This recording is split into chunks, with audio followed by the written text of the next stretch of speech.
Welcome to the Gleeful Meeple, a podcast all about board games where strategy meets laughter and spreadsheets can be fun. In this episode, we talk about buying, selling, trading board games, and finding those hot deals. We fend off the Pict tribes in this week's game of the show, Hadrian's Wall. And you, the Gleeples, get to play along as the hosts get put in the hot seat with this week's game challenge. You are Roman general placed in charge of the construction of a milecastle and bordering wall. So construct your fort, man the defenses, and attract civilians by building services and providing entertainment, all while defending the honor of the Roman Empire. Hey, fellow generals. What's up? What's up? Hello. Hi, James. I have a not very Roman riddle for you to get us started today. Ooh. What you got? Don't put the cart before the horse. This riddle is solved by staying the course. Pen to paper, I'm a scribe of a sort. Many stories are told because of my work. What once was lost now is found. Great dangers await and new glory abounds. My heritage is Russian and English alike. Ask Pajitnov, ask Tolkien. We're going for a hike. Oh. I think two of our three I hosts thought I had it have early on, and then I had to back up. And then there were more words. Is this one of those Lord of the Rings games? Maybe. There was some Lord of the Rings elements to there, but I don't know. Shall I go through it one more time? Yeah. Hit me, baby, one more time. All right. Listen carefully. There's little clues hidden throughout. Don't put the cart before the horse. This riddle is solved by staying the course. Pen to paper, I'm a scribe of a sort. Many stories are told because of my work. What once was lost now is found. Great dangers await and new glory abounds. My heritage is Russian and English alike. Ask Pajitnov, ask Tolkien. We're going for a hike. Ooh. All right, I've got a guess. I'm not convinced that it's right. I wanted to say cartographers. Any other guesses? Is that what you were thinking, Emily? No? You are correct, Wayne. It is cartographers. Wow. Okay, walk me through that last refrain there. Well, do you know Pajitnov? Let's say that I don't for the listeners. Russian designer of fame. What's the one? Tetris? Tetris. Okay. Oh, shoot.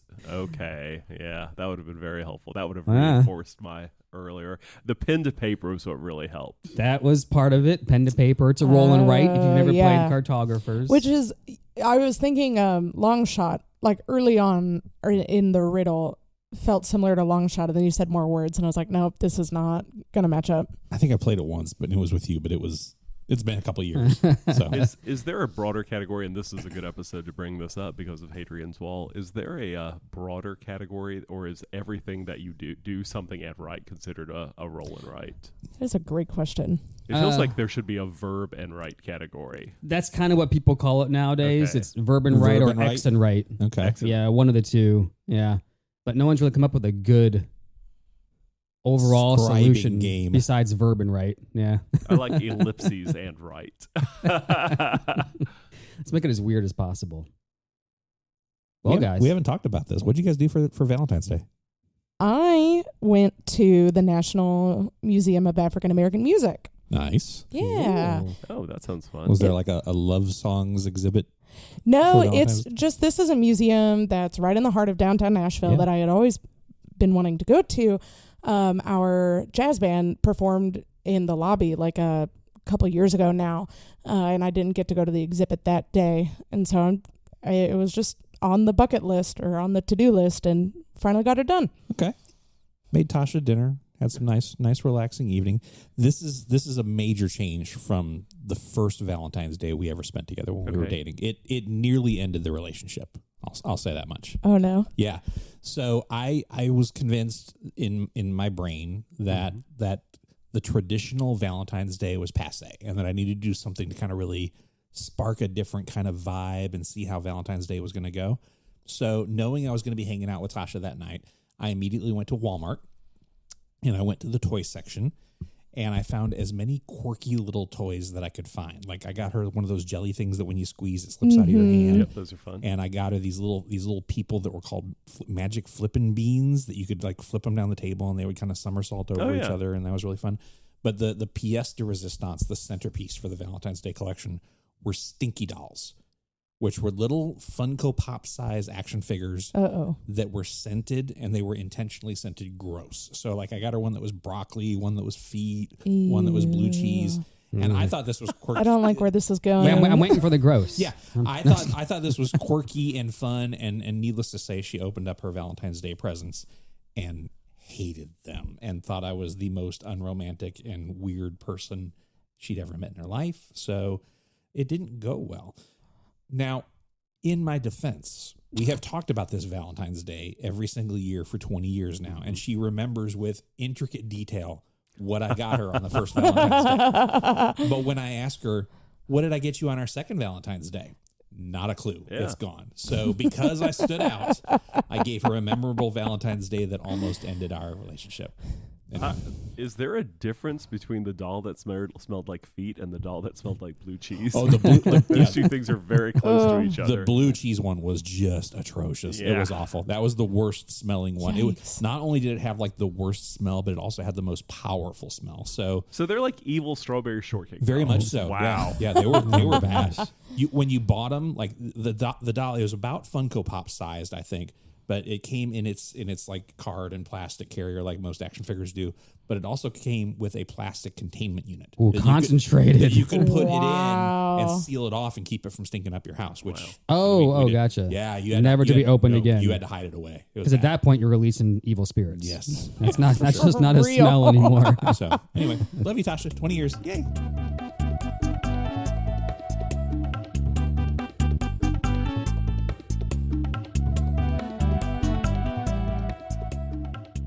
Hey, we didn't introduce ourselves this episode. I'm Emily. Hey, this is Dwayne. I'm still JK. And I'm James. What do we want to talk about today? I have a big question for the group. Let's go. Okay, so as you all know, I am moving from my apartment this year. Mm-hmm. I have a bunch of games I need to move with me, but there are some games I don't want to take with me. What should I do about that? Bonfire. Oh, yeah. Oh. Yeah. If they're not good enough to move, they're set them ablaze. Let's see. I've ruined my trunk. I can just make them disappear. Chuck the rolling rights in the river.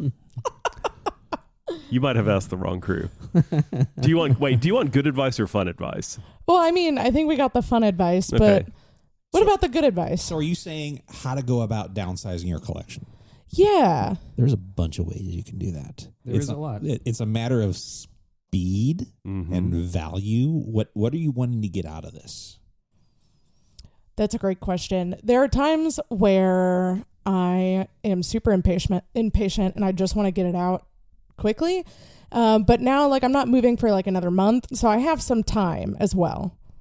Why don't you walk me through both? Well, this opens up a conversation that I think I've been wanting to have for a little while. Okay. Let's talk about some buying and selling board games. How about trading even? We can trade. I'll trade you a rolling right for your decline. Just let me hit the decline button as hard as I can. No. Yeah. Oh gosh, there's so many options available to you, Emily. Now, if you're trying to change out games in your collection, that's something I do a lot. I looked this up just the other day, just out of curiosity, and I can't remember when we talked recently. I'm sitting at like 500 games in my collection, something like that, with another 300 expansions. There's a total of 500 games listed on BGG that I formerly owned. Wow! So I've moved another half of my collection out. And what I do fairly frequently is if I find a game that I'm just not into, or I've tired of, or I found another game that kind of replaced it and made it a better version, I will put those things listed as for trade on BGG. Every now and then you get people that are interested and will snap up and look at your games. But I'm pretty aggressive about going out and looking and seeing what people that have expressed an interest in that particular game. Yeah. What do they have? And what do they have that I want? And I'll start offering up some trades. The knock on doing this is you do pay shipping in many cases. And to kind of sweeten the pot and get people to give you the games that you're interested in on their list, you kind of have to lean in a little heavy. So I'm usually offering up a little bit more in value than what they're going to be giving me. But if it's less about monetary value and more about both space and just getting the game that you want, it's not a bad way to go about it. But it does take a little bit of work on the front end. Like JK mentioned, you do have to have your all your games listed and your collection listed on Board Game Geek.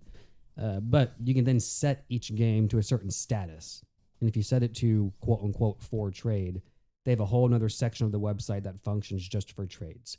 So you can go in there and actually just, well, here's what I have. Give me results of people who are in my country and have these games. Because you have to list the games that both you have for trade, but then you also have to list the games that you want in trade.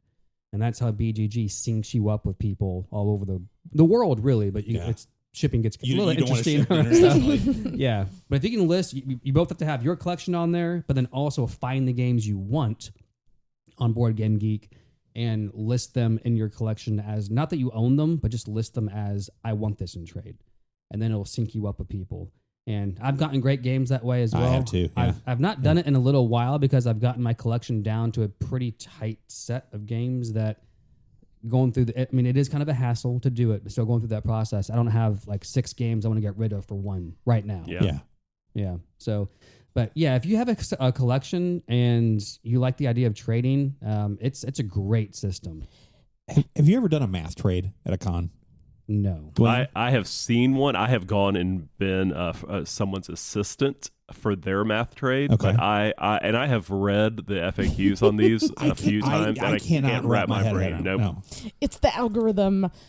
I read the rules for the Tennessee Game Days math trade, and I think it finally sunk in, or maybe I'm just underestimating how complicated it can be. I think I understand what they're trying to do, and I think it's the same concept. You're putting what you're willing to trade and what you're looking for. And then the math, the algorithm will sort it out. You don't really have a whole lot of control over what you're getting. No, you do. So, I mean, you're going to get the game that you want.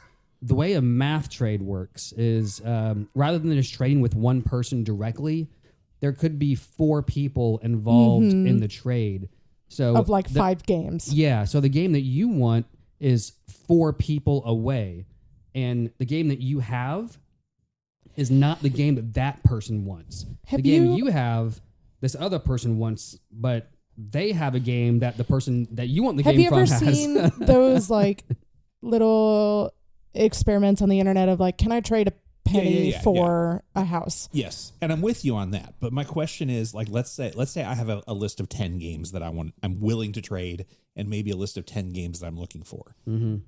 What are the chances in the math trade that I'm going to trade away my least favorite stuff and get my most wanted things? Or is it's random? I might end up with getting rid of my most favored things that I'm willing to trade. That is possible. But end up with the bottom of my list. Yes. Yeah. Okay. That is possible. Because it just depends how many people are in there and what the inventory is going to look like. Right. But you can put parameters around it. So you can put how tight do you want it to be or how loose do you want it to be. And it just depends on how much you want what you want and how much you're willing to give away, essentially. Was it Mike Hudson that came back with a stack of stuff from Gen Con? Yeah, he was the person that I went around with at the math trade. So it was interesting to watch, and I think there are people there, a lot of people who do retail and stuff, because there was a guy who was just sitting there, and when you came up to him, he was like, new or used, and you would stack it in a pile based on whether it was sealed or not. It was insane. Wow.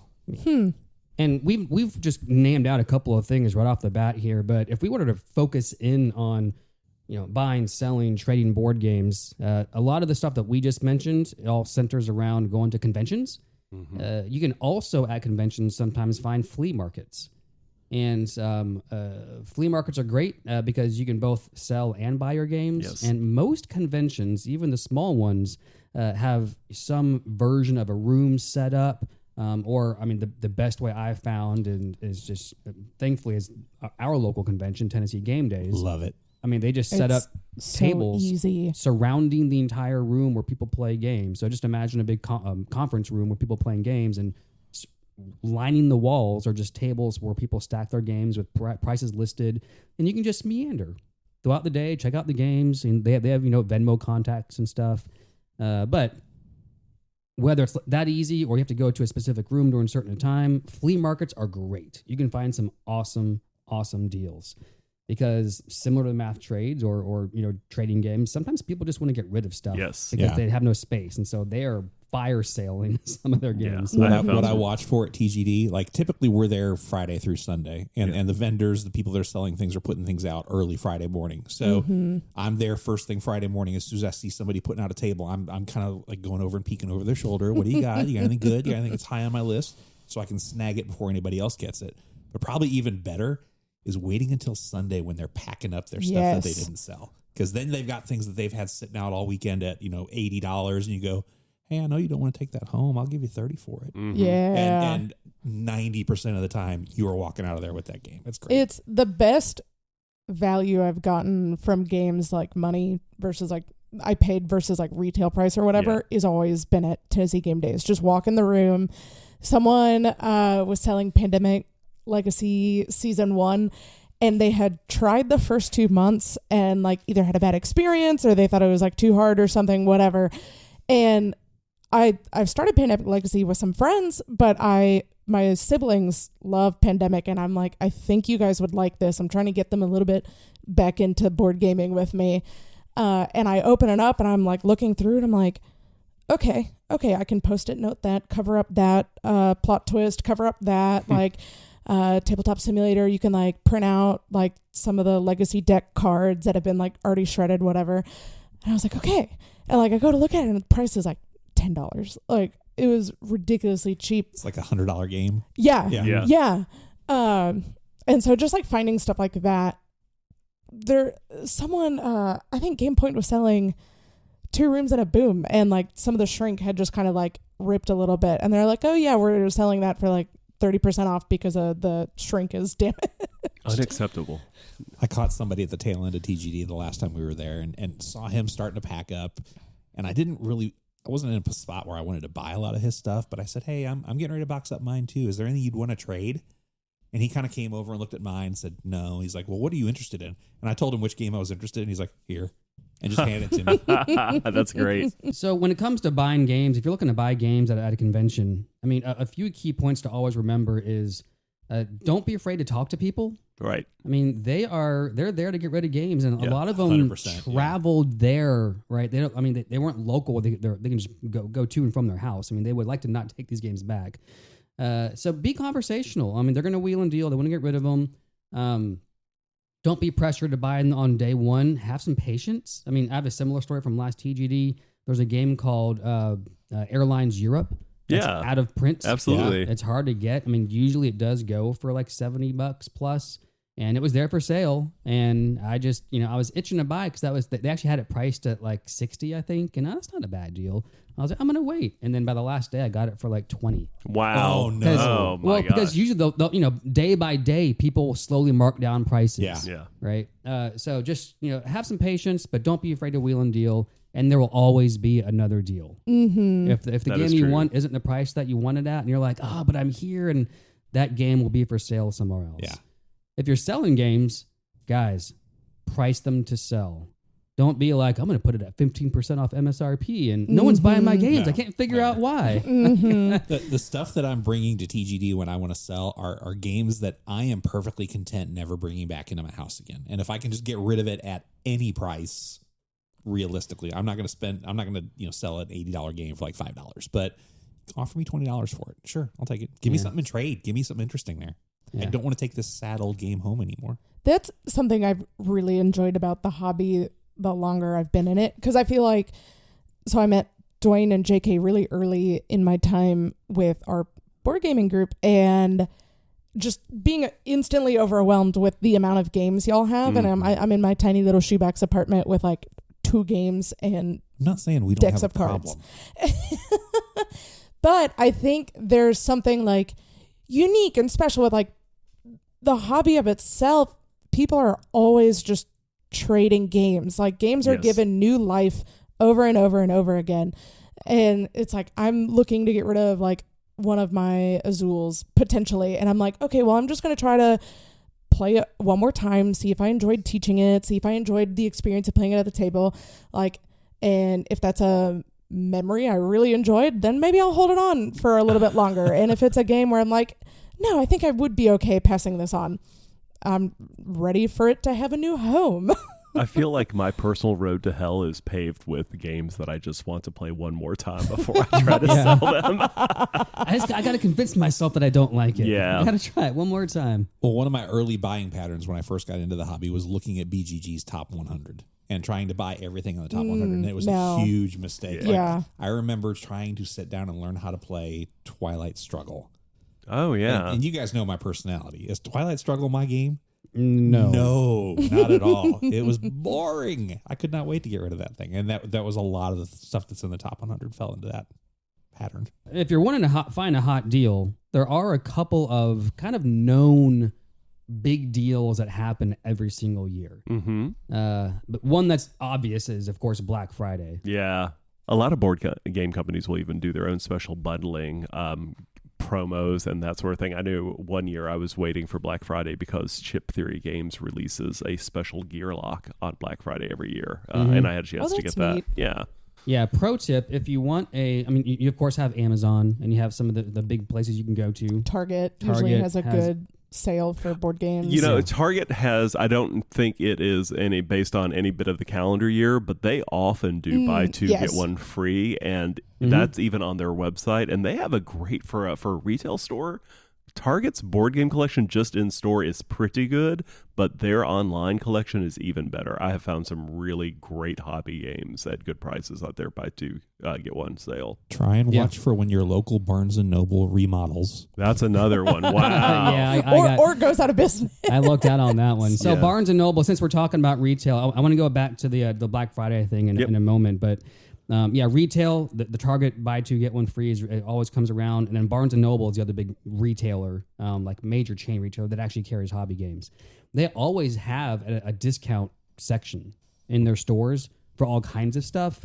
But board games, they always have a few board games that are kind of hanging out on those shelves. Yep. I have found some wild things on their clearance shelf. You have found some wild things for really me on their clearance shelf. I think didn't you pick up Pandemic Season 2 for me or 0 for $20? $20. Something ridiculous. Size for $20. So I got lucky a few years back. My local Barnes and our local Barnes. Well, depends on where you live. There's I more guess. than one. There's more than one. This is the thing that frustrated me about this process. One of our local Barnes and Nobles was remodeling the inside of the store.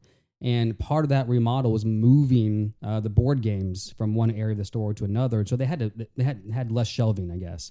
So they were essentially fire sailing board games. And so, like you mentioned a couple, Dwayne, but Scythe for $20, Pandemic Legacy Season 0, $20. I mean, why they didn't just transfer them to another store in Nashville? I don't get it. I don't understand how that all works. I don't know, but I walked out of there with a stack of games at, I don't know, 75% discount price. It was crazy. I bought stuff at that point that I had no intention of ever playing or opening just to have it for a sale and trade for. I did too. Yeah. Yep. And then they continue to really discount stuff well after that in the discount shelf.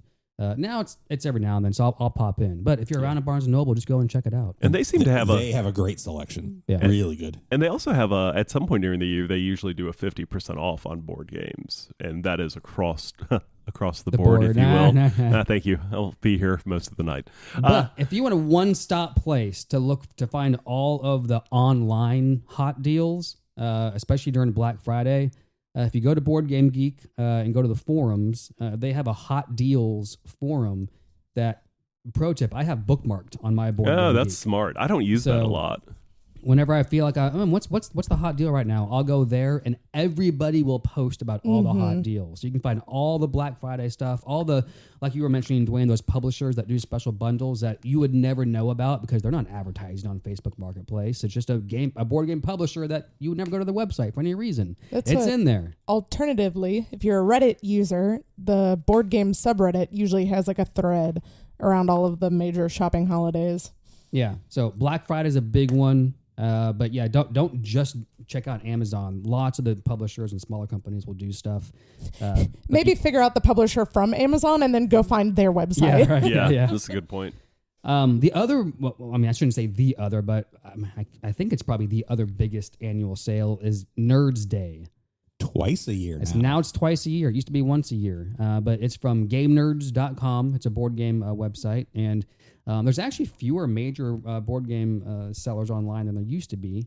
Miniature Market is owned by Asmodee now, and they do they do sales, but it's not always great content on the sales.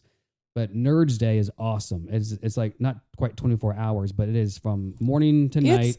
Yeah, I actually watched the stream last time. Yeah, it was fun. Yeah, because they stream on YouTube. The actual they have hosts that represent their company. They do live streams on their site. They always do a deal of the day that is pretty aggressive anyway. But Nerds Day in particular is 20, 40 games, cards, board games, role playing games that all get deep discount with the intent that you buy a lot and get it all shipped together. That's one of the other challenges. But yeah, that's a fun day.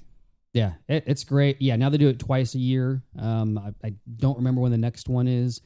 But yeah, just keep an eye out for Nerds Day at GameNerds.com. It's one of the biggest annual sales. Emily, the other one that came to mind right away for me, if you're looking to offload games, probably a lot of you listeners have someplace that's similar in your city. Nashville, Tennessee area has one big chain that we can kind of lump this into, but for us, it's McKay's. But look for any sort of used bookstore, used record store, used CD store, and just see what else they have.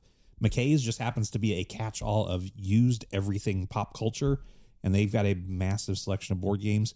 You can take yours in and kind of dump them off on them. Yep. Depending on whether you want to dump them off for cash, you're not going to get a whole lot, but if you're willing to do it for in-store credit, you're going to get a decent amount of a little bit more than not a whole lot. Yeah, a little bit more. That's how I turn my board games into books. Yeah, because it's the board games row is right by like the outdoorsy books, like all the Nat Geo hiking trails of America and stuff like that, which is like my other kryptonite. So it's very upsetting that they're right next to each other, but it works for me. You might also want to check locally. Your local comic book store might be willing to take in used board games. I know we have one here, and he's pretty liberal in what he takes in for trade. Down in this area, Franklin? Yeah. Outer Limits Comics. I've not been. Yeah, you should stop in. Okay. I mean, also talking local, not brick and mortar, but most cities have some kind of localized Facebook groups and social media related groups for trading and selling games.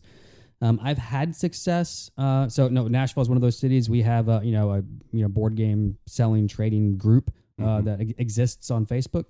And I've had some success with it. It's getting a little bit dicier than it used to in terms of just scammers, and you never know exactly how if the communication is what they say. It's getting a little bit more weird. So I don't stay in those groups a lot. But when it's legit deals, you can find some good stuff there, and it is easy to offload stuff if you price it. I'm glad you brought that up. Have you ever felt that way? Trading or buying from someone from BGG. Like, I'll be honest, I bought one of my nephew's birthday gifts from BGG because it was just like a used copy of King of Tokyo for way cheaper than you would get retail.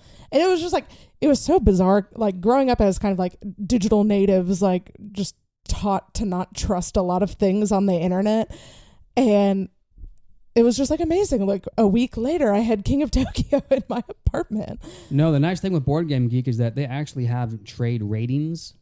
So you can rate your experience with people. So that is one thing that you want to do before you trade on Board Game Geek is look up that person, see what their trade rating is, how many times they've traded. I mean, now, granted, I'll say even if it's just a few times, if there's actually good response, good reviews there for that person, it's usually pretty good. And I've never had bad success with BGG users. I used to regularly trade with a guy who has since gone on to become a board game influencer and has his own channel on YouTube. Whoa. And at one point, we did complete a trade that when he sent me the box, the inner contents, the box was the game that I wanted. But when I opened it up, totally different game was inside. And as soon as I messaged him, he said, I know exactly what happened. Hang on to it. Let me take care of this for you.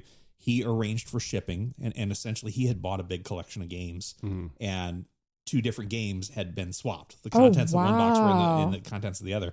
And he said, ship it back to me at my expense. I'm going to take care of swapping it out. I'll have it back to you in a couple days, and took care of it. It was amazing. I would like to know more about what kind of madman would swap out 2 games like that. That would be infuriating. Were they to related me. games? Like I don't an remember, expansion in the base I don't remember box, what or the specific was. And it's like as soon as I opened the box, I looked at it and went, "Oh, this is wrong.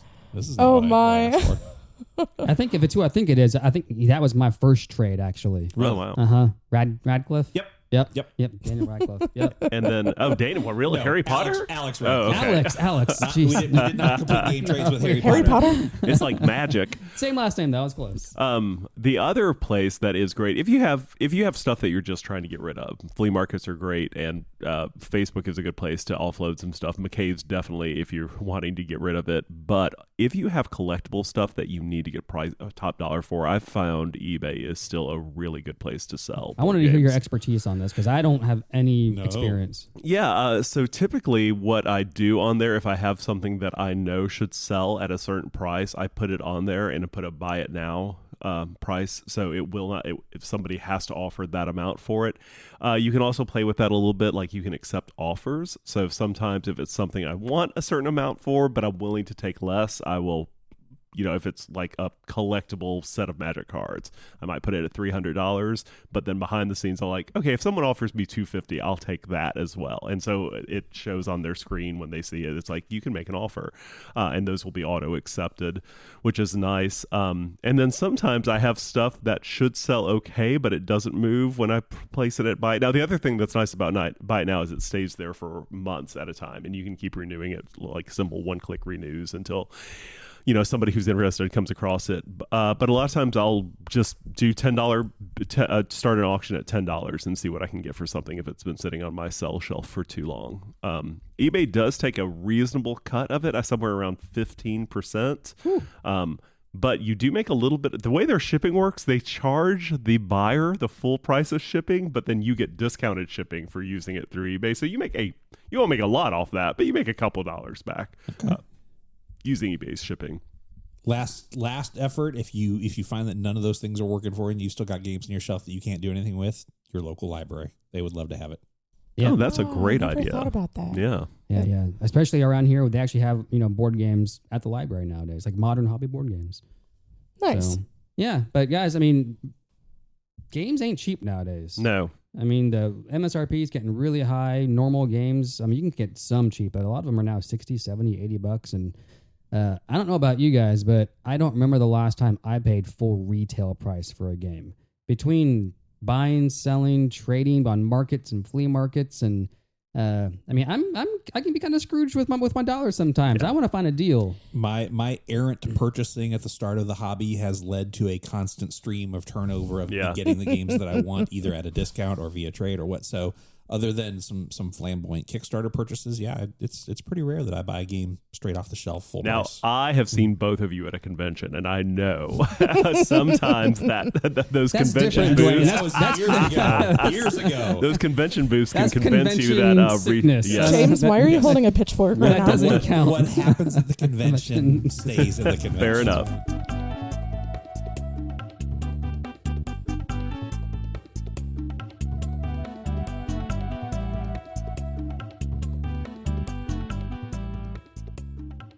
All right, Gleeples, this game of the show is Hadrian's Wall. Hadrian's Wall is published by Garfield Games, and y'all, I have trouble remembering a lot of designers, but I never forget who made Hadrian's Wall, because it is Bobby Hill. Damn, Bobby. The art was by Sam Phillips. It was released in 2021. It plays 1 to 6, but it's at its most gleeful at 1 player. We should talk about that too. All right, JK, walk us through how to play Hadrian's Wall. Hey, you guys.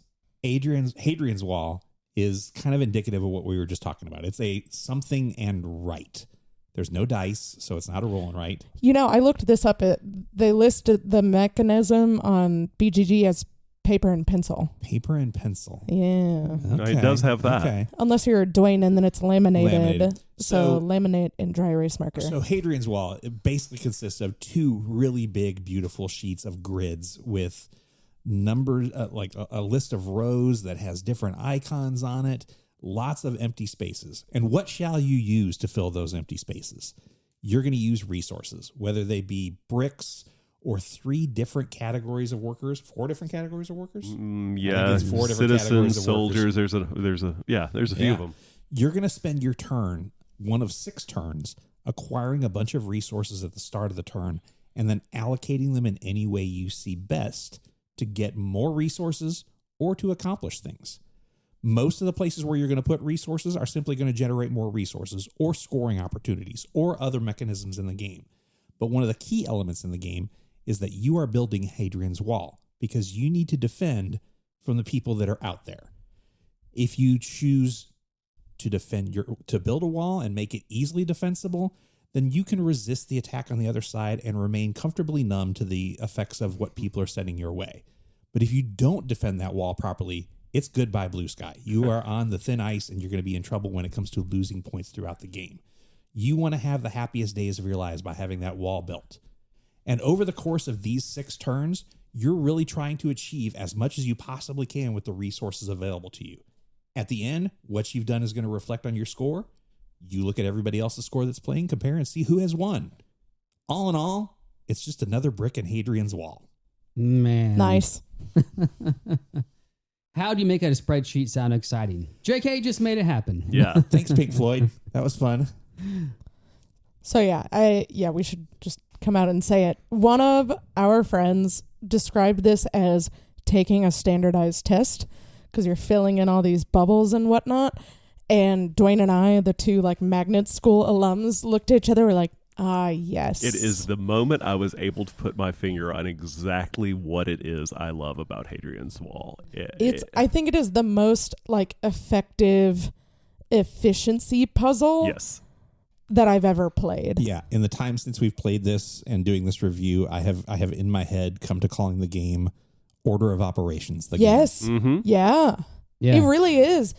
And that's how, since we've played it in person, I've played it online a few more times. I'm sorry. It just does not hit the same. I need to feel the meeples. I need to place them over my player board like it's a war game battle map. Unfortunately, played online just feels like clicking a lot of buttons. Yeah, it's just clicking, and I can't visualize the most efficient route like I can in person. Yeah, it's something when you start your turn off with, because every turn, when a round resets, you flip a card, and that's the resources that everybody starts with.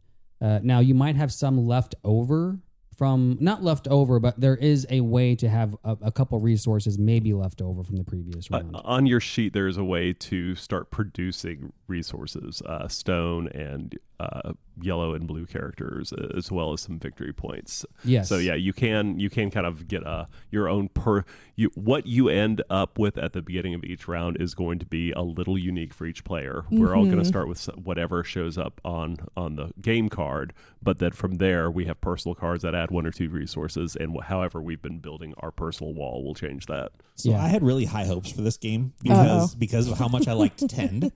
Okay. And when we played Tend, I think James and Dwayne, both of you said, "Oh, this is a lot like Hadrian's Wall." Mm-hmm. And so I was like, "Great, this is going to be awesome."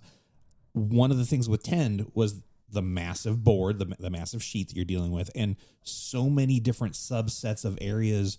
What do you do? Where do you focus? Where are you going to go? So I went into this game thinking, okay, this is going to be the same kind of thing. I need to find my path. I need to kind of stick to that and maybe branch out a little bit here and there. That's going to be my strategy for this game. No, it's not that at all. No, it's not that at all. And I don't know if you caught my first turn. So as I did my first turn, I think we start out with 6-8 resources that we're working through, and you get your first scoring card that comes into the game. So thanks to my game sensei, Mark, I have now said I'm going to choose my path and I'm going to follow it. I saw that scoring card and I was like, this is where I'm starting the game. I'm going to go after scouts, which was like the lowest corner of the board. Yeah. Trying to basically fill in a Tetris puzzle with different pieces. I said, that's going to be my focus. And started putting out my resources and claiming boxes to see how it would pan out. I got my last resource played and something snapped in my head and I went, wait, I'm going about this totally the wrong way. And I don't know if you recall, I did a total reset. Yeah. I had all my pieces sitting in front of me. I was like, I'm starting over. And went back and changed my strategy to this spot on the board is something I need, but I can't complete it because I don't have enough stuff. So instead, I'm going to complete this spot over here that I don't really need, that generates stuff to give me this spot over here. And my whole game focus for 6 turns after that was get as much stuff as I can to fill in as many boxes as I can. Yeah. Yep. I don't think I like the game because of that. Because there was no decision space in terms of I can't complete. I will never complete this spot, so I'm going to venture after this. I feel like as we kind of leaned into turn 6, we all had very similar boards. Like we all had the same kind of stuff filled in. We were all kind of achieving at the same level. James, you had at one point said, I don't know how we're going to get all these landmarks done. And I ended up with like 3 landmarks. Yeah. So me too by the end. I didn't think so. Yeah, it happens. I don't know that there's a decision space in there other than get as much as you can. I think there kind of is. And that's where I find the enjoyment of it, because those resources are kind of like unique to each player, and you just might start the game with a certain collection of colors that like help produce more. Like I tried online kind of focusing on like the market one game, and that produced like a different kind of like decision tree. I still haven't tried anything with gladiators because my eyes always glaze over when I hear that kind of being explained, that portion of the board being explained. Yeah. And that's what, like, there's a strategy that I still haven't been able to quite pull off. But there's an area of the board, I want to say, oh no, I don't know the name. I don't know how to pronounce it. What color was it? The green part. The bath. The bath, like the baths and the courthouse, where it's once you unlock it, there's like one column where it's like, if you just check this box, you can get like a free red meeple. And as someone who kind of burned through the citizen track in order to get a bunch of red meeples early on, by the end of the game, I was like, oh no, like I don't have the red meeple to unlock getting free red meeples. So I want to play it again, like to try to open up that. Just to clarify for listeners, in the physical copy of Hadrian's Wall, the purple meeples are like your miners, and James and I are looking at each other with total confusion. For whatever reason on BGA, they decided to make them red. So red equals purple. Yes. Yeah, I think for me, I can see where you're going with that, JK. I think the end result that everyone's trying to achieve ends up being pretty similar, right? You're going to get the most points in the game at the end of the game with those. They're not landmark tracks, but you unlock being able to put landmarks on. What are those tracks called? The 4 main tracks. I just call them the scoring tracks. The VP, I'm victory sure they point have tracks. a name. Yeah, that's what I've always called the them. glory tracks or something. There's 4. Because it's like renown, piety, valor. And the other one. Yeah. Discipline. Okay. Nice. Well done, Emily. Okay, A+.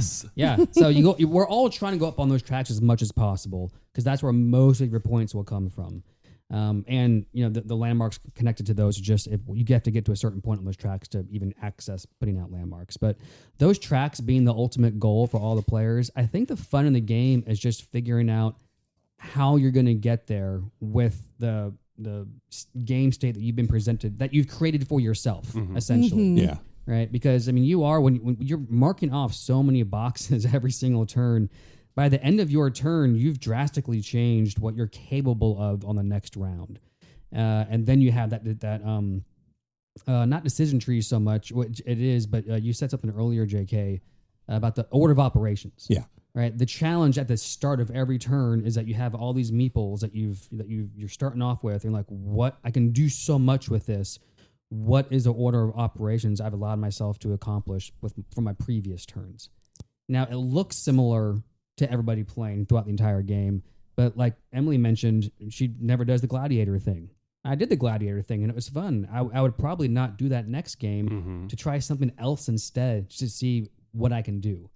And I think that's the game. I think every time you play, you just try something different, but the end result's going to feel the same, I think, at the end of every game. The other major problem I have with this, and it's not unique to this game, this is pretty comparable to any other whatever and right game, like literally no player interaction other than looking to see what you have available in terms of your shop or what your shape is that you can use for the scouts.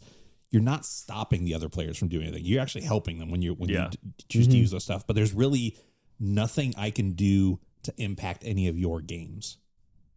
Yeah. Which is something I like about it, because then the challenge is, once again, I feel like I'm going back to my school days. Like, am I performing the best of my ability? Like literally like a brain teaser. Like the same joy I get out of a brain teaser I get from this game, which I think sets it apart in a different category. And I do understand how like niche that may be. But it's like the enjoyment I get from this game is different from like the enjoyment I get from like a Parks game or a Clank game. Now that said, the game is pretty. The artwork on the sheets is nice. The cards are nice. It has good quality components. There's not a lot of random elements to it. I mean, you could say the cards that you're flipping each turn kind of determine everything, but the fate deck, but the decks that each player has, you're playing 6 turns, you've got 12 cards. You're going to assign one to a scoring and one's going to give you resources.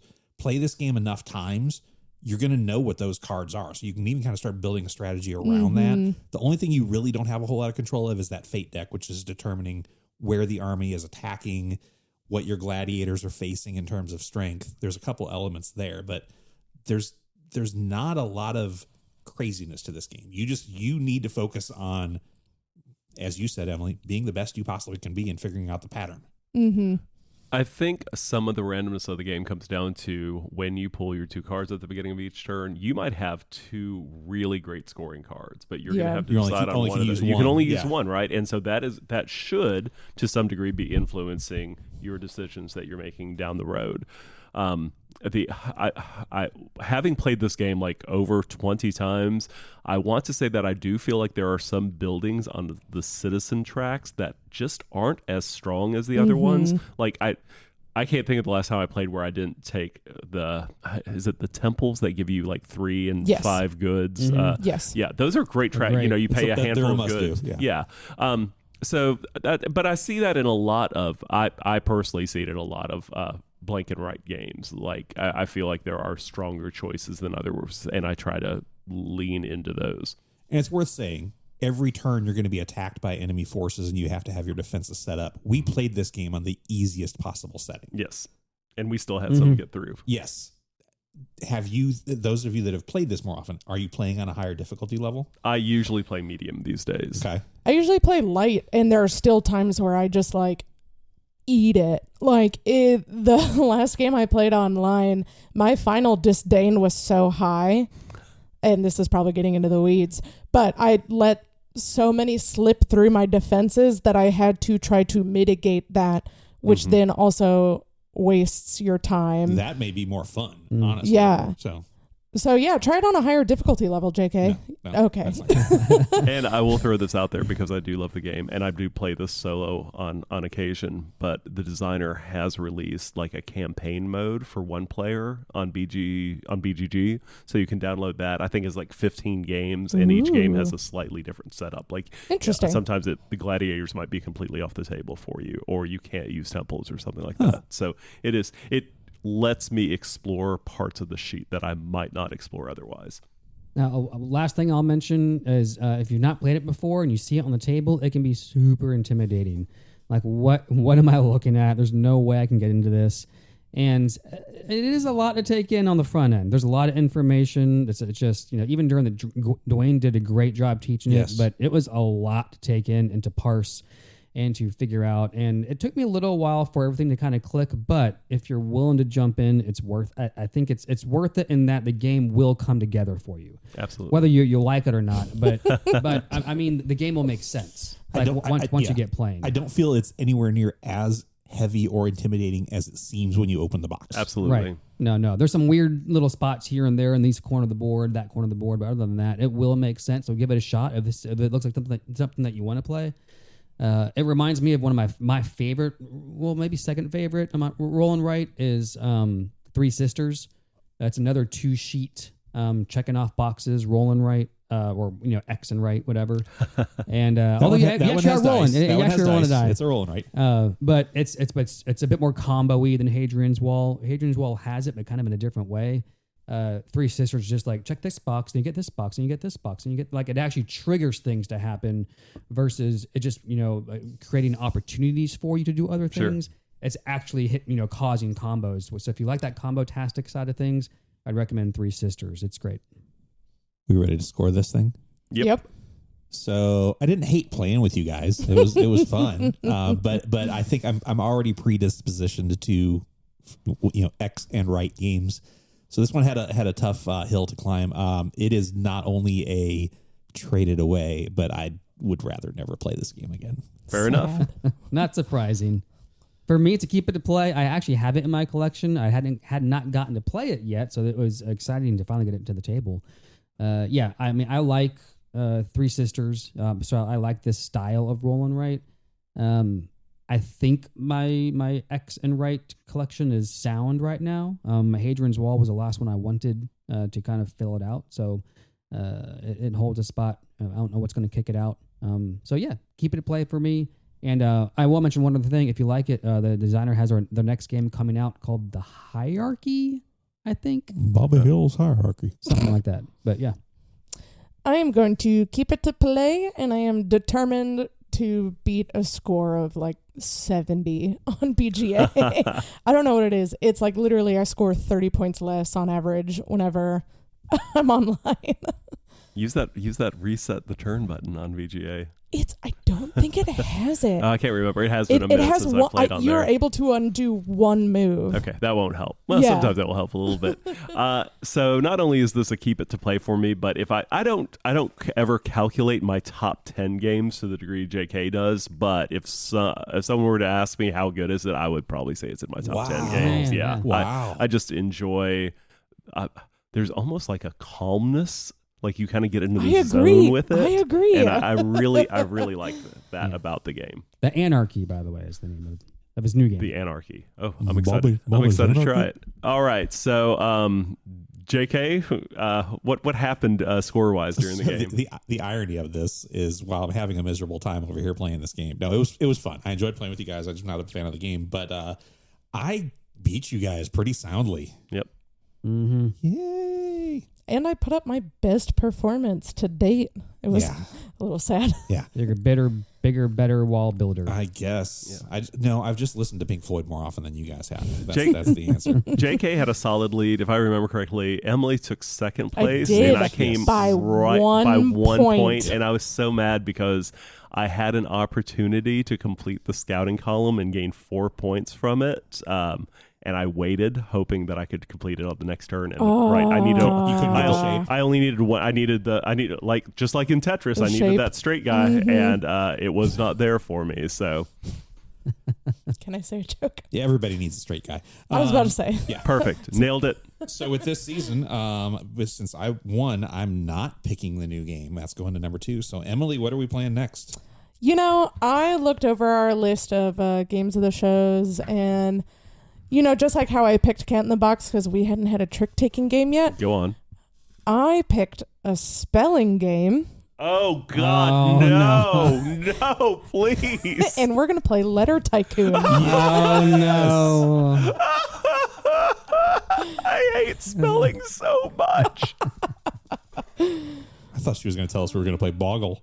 Bananagrams. That'd be hilarious. Well, speaking of future games of the show, if there's a game you like us to play or have any thoughts about like stupid Letter Tycoon or other games we've discussed, just shoot us an email at pod@Gleeful Meeple for a chance to have your comments read on the air.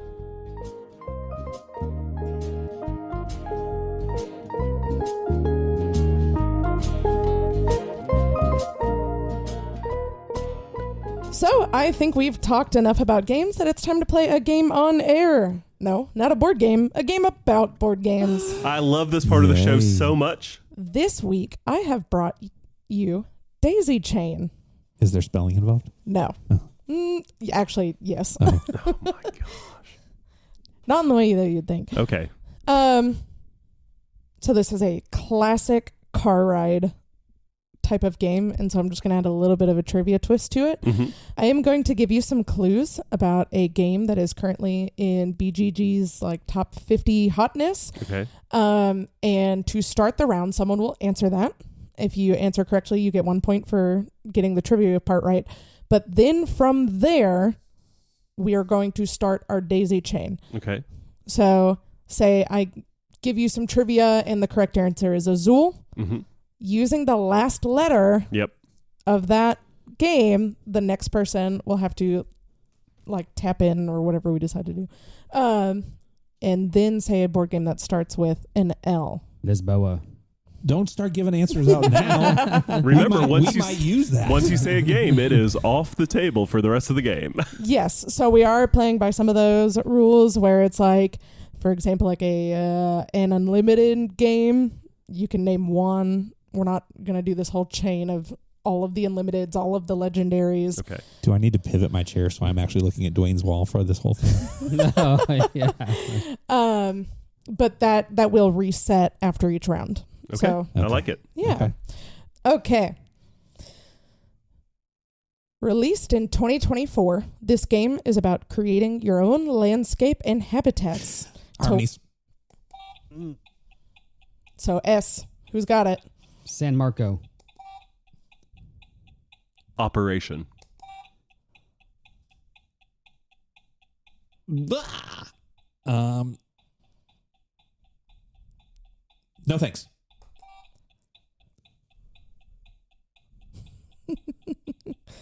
Scholar to the South Tigris.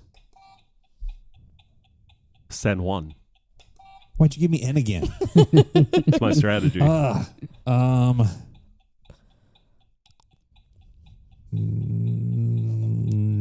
gonna get an answer. Don't look at that board. Tease me. Ah. Okay. All right. Do I get a Chain point? Do I get a point for breaker, knocking breaking the JK out? Yeah. Chain breaker. Okay. Dwayne gets not Dwayne. JK gets a point for starting the daisy chain with harmonies. It just sounds wrong. And Dwayne and James get a point for staying in the chain. Interesting. Okay. Okay. Ready for our next round? Yes. Let's do it. All right. Released in 2024, this game has you craft a unique deck, discover powerful relics Avant-garde. Oh. in order to fight the big bad. Not avant-garde. Yeah, the relics. Do that one again. Released in 2024, this game has you craft a unique deck, discover powerful relics in order to fight the big bad. Discovering powerful relics. This is Slay the Spire. E. Echo. On the rocks.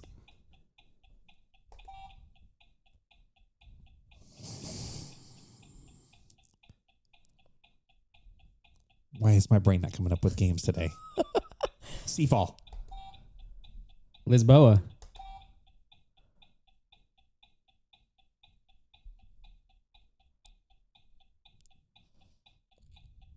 Arkham Horror. Red Rising. Ginkopolis. Sagrada. Arc Nova.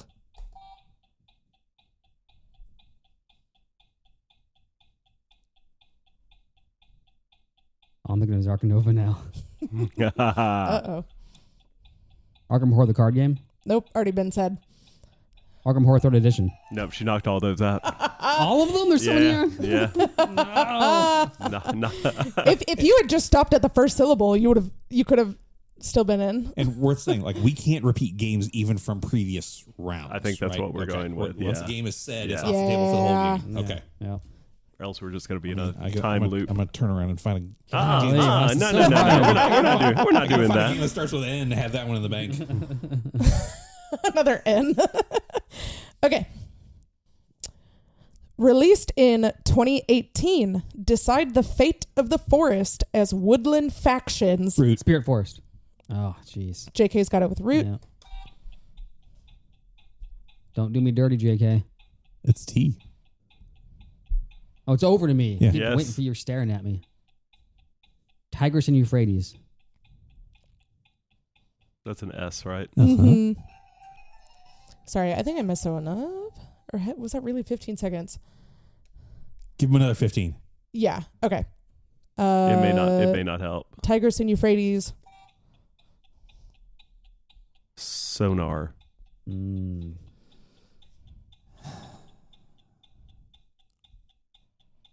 Rock Hard 1977. N. We'll go with the N on that one. 7 Wonders. Oh, there we go. Okay. Don't take my game. That's funny. I've got an S again. Fantastic. Yep. Wow. Because technically you got it right before the buzzer. So, yep. 7 Wonders, Dwayne.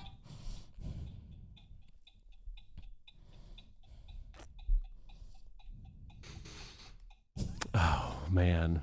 It's the pressure of the clock is getting to me. Tick-tock, tick-tock, tick-tock, tick-tock, tick-tock. Nope. Sad.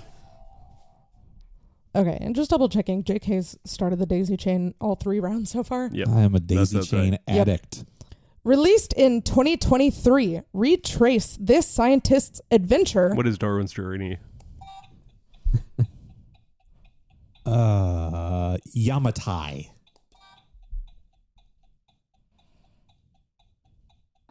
Does that end with an I? I. Yeah.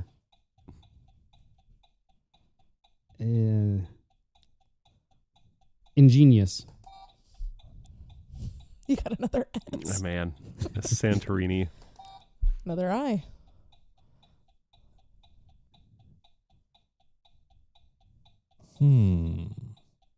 I love cats. An S again? Ugh.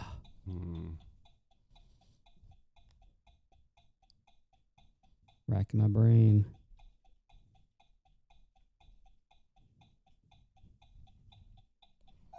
Yeah. Oh. All right. And so that leaves JK as our winner of Daisy Chain Good job, JK. Yay. by an indeterminate amount of points, but I know it was at least 1. Fair enough.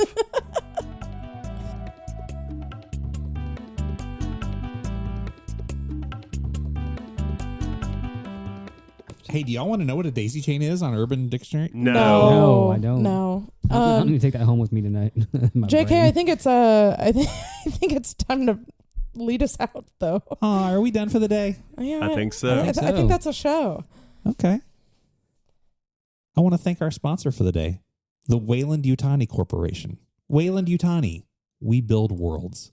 And I'll tell you what, we have a lot of sponsors on this show, and some have nice reputations, some maybe don't have as nice reputations, but the Wayland-Yutani Corporation is just so altruistic and looking out for the good of all humanity. It's amazing. That's like a foreign concept to other companies. Some would even say it might be alien to Well other done, companies. JK. Oh, wow. Thank you. There it is. I was You just can about to email look us this up. at pod@gleefulmeeple.com or catch us on Instagram at gleefulmeeplepod.